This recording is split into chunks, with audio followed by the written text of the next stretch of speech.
of national superannuation. Question number 3, Dr. Russell Norman. Thank you, Mr. Speaker. My question is to the Minister for Tertiary Education, Skills and Employment and asks, how many New Zealanders are unemployed and by how many has that number increased since the quarter immediately before National came to power in 2008? The Honourable Stephen Joyce. Mr. Speaker, the Household Labour Force survey released last Thursday estimates that there are 156,400 unemployed. That's a difference of 62,500 from the third quarter of 2008.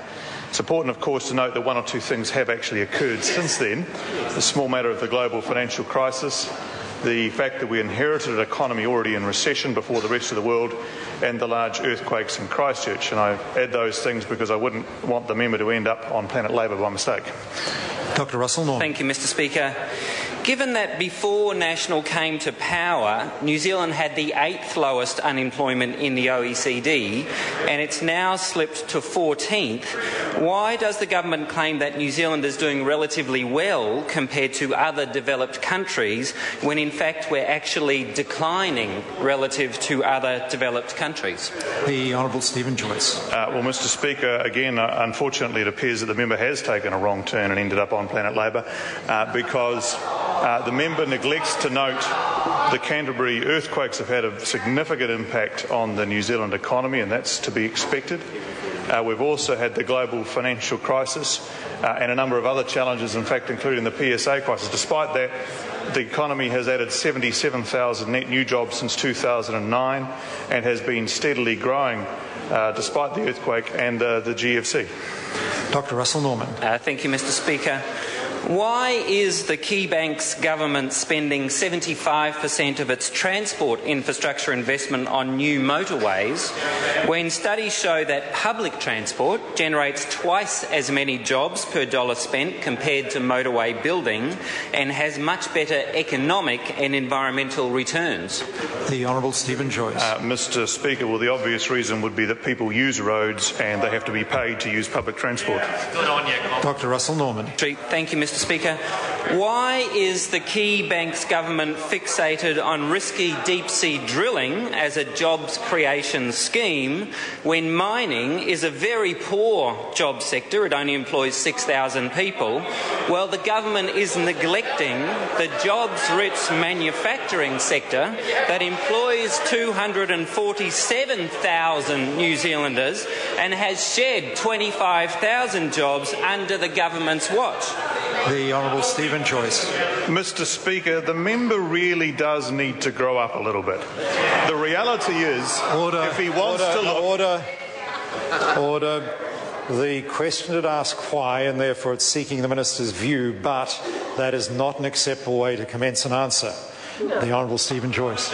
Well, Mr. Speaker, I was just pointing out, the member says that the mining sector is bad for the New Zealand economy, except if you look at the unemployment rates by region around New Zealand, you find that the lowest unemployment rate is a region known as Taranaki, which has a 3.8% unemployment rate currently, Mr. Speaker. And if you want to look across the Tasman, the lowest unemployment rate is in a state called Western Australia, which happens to be very focused on mining and resources, Mr. Speaker. So if the member wants to say that he's concerned about jobs for New Zealanders, he needs to turn around and go to some of these regions where the Greens have been protesting against opportunities for New Zealanders to have jobs and renege on what he said previously. Dr. Russell Norman. Thank you, Mr. Speaker. Shouldn't a government that really wants to increase jobs be fixing the broken monetary policy to give our exporters and domestic manufacturers a level playing field against their international competition and focus its efforts on industries that create jobs for New Zealanders rather than profits for foreign investors? The Honourable Stephen Joyce. Mr. Speaker, the member seems to be advocating, as his economic policy, New Zealand taking a one-way bet against world currencies. Well, that generally ends in tears. If the member is actually concerned about jobs, he should visit places like Northland, which have the highest unemployment unemployment rate, hold a public meeting and demand they support mining and exploration in Northern. He should go to Gisborne and tell them to support oil and gas and mineral exploration. He should support the EEZ bill in the House today. He should support the government building transport infrastructure. He should support our changes to the ETS, and he should support our efforts to attract more capital to New Zealand. Order. The answer is not an opportunity for a speech. Sir William Sewell. Supplementary. Does the Minister accept that he is responsible for New Zealand's continued high unemployment rate, despite thousands of Kiwis heading to Australia, and a reported rise in job vacancies because of his failure to provide skills training opportunities for New Zealanders? The Honourable Stephen Joyce. Mr. Speaker, if the member, as I would say to the other member, if the member is concerned about job opportunities for New Zealand in this country rather than Australia, he should join the government in promoting the opportunities for growth in this country instead of, as Labor and the Greens are doing, which is opposing the opportunities for growth, opposing a convention centre in Auckland, opposing oil and gas exploration, opposing the intensification of agriculture. Mr. Speaker, those are the things that create jobs. Point of order, Sir William Sewell. Point of order, Mr. Speaker. I'm able to repeat the question again, and you'll find that I don't believe that the Minister took the time to consider what I've asked for. Order. Now, the Honourable Leader of the House knows he shouldn't be interjecting when a point of order is being considered.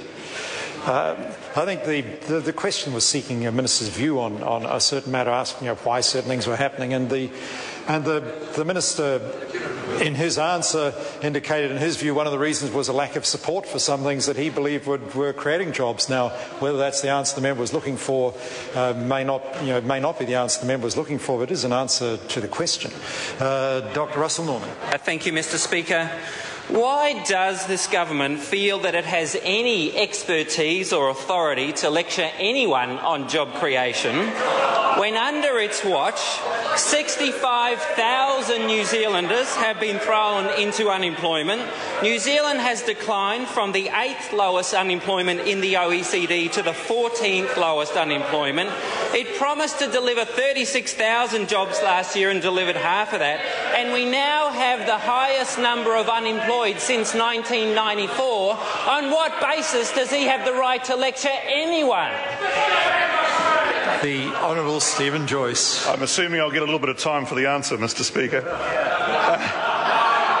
Mr. Speaker, the only person doing the lecturing in this chamber is the Green co-leader who sits there and says the only way to create jobs is to take taxpayers' money and subsidise things that aren't happening anyway, and in the meantime stop every economic opportunity that would help New Zealanders have jobs in this country, and he would prefer to see their jobs exported to Australia and then whinge about it.